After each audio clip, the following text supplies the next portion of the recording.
Welcome back ناظرین پچھلے 12 گھنٹے میں جو ڈیولپمنٹس ہوئی ہیں اور ابھی آپ نے عمران خان صاحب کی گفتگو بھی سنی تو لگتا یوں ہے کہ یہ مسئلہ یقیناً سیریس ہے.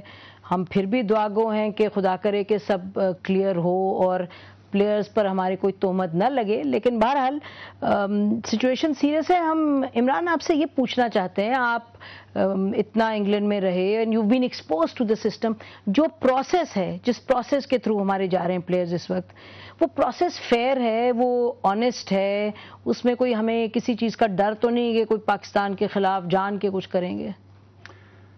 دیکھیں, انگلینڈ کے اندر ایک طبقے کے اندر بڑی ریسزم ہے, اور جب پاکستان ٹیم انگلینڈ میں 92 میں جب وہ وسیم اور وقار ان کو آؤٹ کر رہے تھے تو ایک بال ٹیمپرنگ کا پورا انہوں نے ایک ٹیبلوئڈز نے, مین اخباروں نے, انہوں نے ایک پوری کیمپین کی کہ جی یہ اس لیے نہیں کر رہے کہ ان کو کہ یہ ریورس سوئنگ کر رہے ہیں, یہ اس لیے آؤٹ کر رہے ہیں کیونکہ یہ بال ٹیمپرنگ کر رہے ہیں. میں تب کرکٹ چھوڑ چکا تھا, تو میں نے کسی انٹرویو میں کہا کہ یہ جو جس کو بال ٹیمپرنگ ہمارے کہیں وہ سب پلیئر سارے بولرز کرتے ہیں, جو بال ٹیمپرنگ کا قانون ہے وہ تو سب کرتے ہیں, انگلش پلیئرز بھی کرتے ہیں.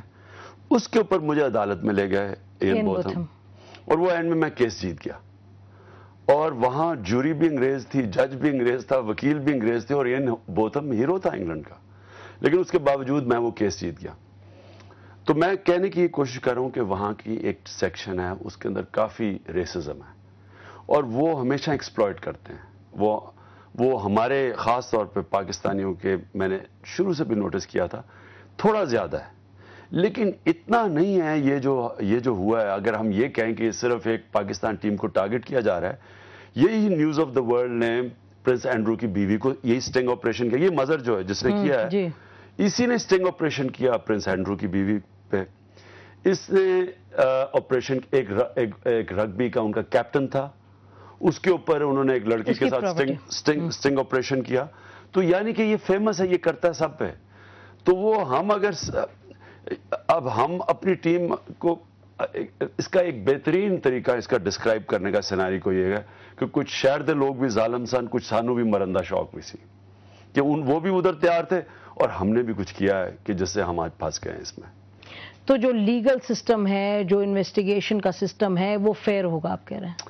دیکھیں, عدالت کے اندر ایک دفعہ چلا گیا تو وہ تو ایک پورا اس کو کوئی انفلوئنس نہیں کر سکے گا. جب میں آپ کو بتا رہا ہوں کہ میں پاکستانی اور میں سارا جوری 12 جوری انگریز, وکیل انگریز, اور میں جیت جاتا. اور آئی سی سی جو اپنی کرے گی انویسٹیگیشن, آئی سی سی کا بالکل علیحدہ ایشو ہوگا. سب سے بڑا ایشو یہ ہوگا کہ اسکاٹ لینڈ یارڈ کی جو انویسٹیگیشن ہے وہ جب عدالت میں جائے گی, اور وہ کیا انویسٹیگیشن کنوکٹ کرتی ہے پاکستانی پلیئرز کو, اس کے اوپر اسپاٹ فکسنگ پہ. یہ سب سے بڑی امپورٹنٹ چیز ہے. ابھی کتنی دیر میں کیس ہوتا ہے میں نہیں جانتا. اور اسپاٹ فکسنگ پہ ابھی آپ نے کہا کہ کرمنل الگ ہے, فراڈ الگ ہے. اگر فراڈ بھی ہم پر پریس ہو جائے, fraud charges against the players, تو پھر بھی نقصان کرنا. لیکن انہوں نے صرف یہ ثابت کرنا ہے کہ یہ جو پلیئرز نے نو بال کروائے ہیں یہ پیسے لے کے کروائے ہیں, یہ ثابت کرنا ہے. وہ جو ویڈیو کے تھرو, اگر وہ یہ ثابت کر گئے تو بھول جائیں کرمنل کیس کا. یہ دو چیزیں ہوں گی. ایک تو پلیئرز کو بین ہو جانا ہے انہوں نے پتہ نہیں کتنی دیر کے لیے.